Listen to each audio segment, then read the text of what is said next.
Msichana huyu alikuwa na tabia ya kipekee sana. Kila usiku saa 9 alfajiri alikuwa anaamka kunywa maji. Hakujua kabisa kwamba tabia hiyo siku moja ingeokoa maisha yake. Usiku huu baada ya kunywa maji, alikuwa anarudi chumbani kwake. Ghafla akasikia sauti ya ajabu nyuma yake. Aligeuka kuangalia, lakini jikoni kulikuwa kimya kabisa. Hakutilia maanani sana na akaendelea kupanda ngazi. Mara tu alipofika mlangoni, sauti nyingine ikatoka downstairs. Akagundua kuna kitu hakikuwa sawa. Hivyo akaanza kushuka kwenda kuangalia, lakini sauti ikatulia tena ghafla. Alipodhani labda alikuwa amewaza tu, ghafla akaona taiga mbele ya macho yake. Taiga alikuwa akitembea ndani ya nyumba. Hofu ilimshika kiasi kwamba hakuthubutu kabisa kutoa sauti hata kidogo, akiogopa kumfanya mnyama huyu amgundue. Polepole akarudi chumbani kwake na kufunga mlango taratibu. Bado hakujisikia salama, akazima taa na kujificha gizani. Alitaka kupiga simu polisi, lakini akakumbuka simu yake ameiacha downstairs. Polepole akafungua mlango na kuchungulia nje kwa tahadhari. Baada ya kuhakikisha taiga hayupo karibu, akakimbia haraka hadi kwenye simu ya mezani ili kuomba msaada. Lakini cha ajabu, hakukuwa na mtandao. Wakati huo huo, sauti nzito ya kunguruma ikasikika. Kwa hofu kubwa, akagundua kwamba taiga huenda alikuwa anapanda ngazi. Haraka akaenda kwenye chumba cha kaka yake kumwamsha,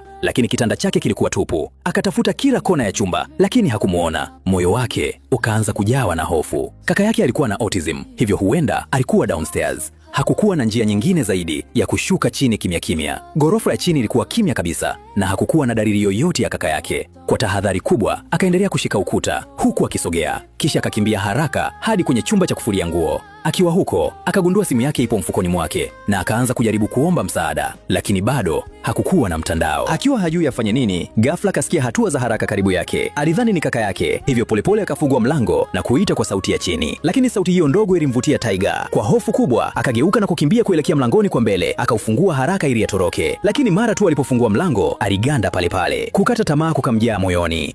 Baada ya baba yake wa kambo asiye na huruma kuiba fedha zake za akiba ili kununua taiga, Kelly alipoteza matumaini yote ya kwenda chuo kikuu. Lakini hali yake ilizidi kuwa mbaya zaidi wakati kimbunga kilipomwacha yeye pamoja na kaka yake mwenye autism wakiwa wamekwama ndani ya nyumba moja na mnyama huyo mla watu. Hadithi hii ya kusisimua sana inamhusu Kelly na mdogo wake Jasiri wakijaribu kutumia akili zao kumshinda mnyama huyo hatari na kutafuta njia ya kuendelea kuishi. Kwa yeyote ambaye angependa kujua jina la movie hii, inaitwa Burning Bright.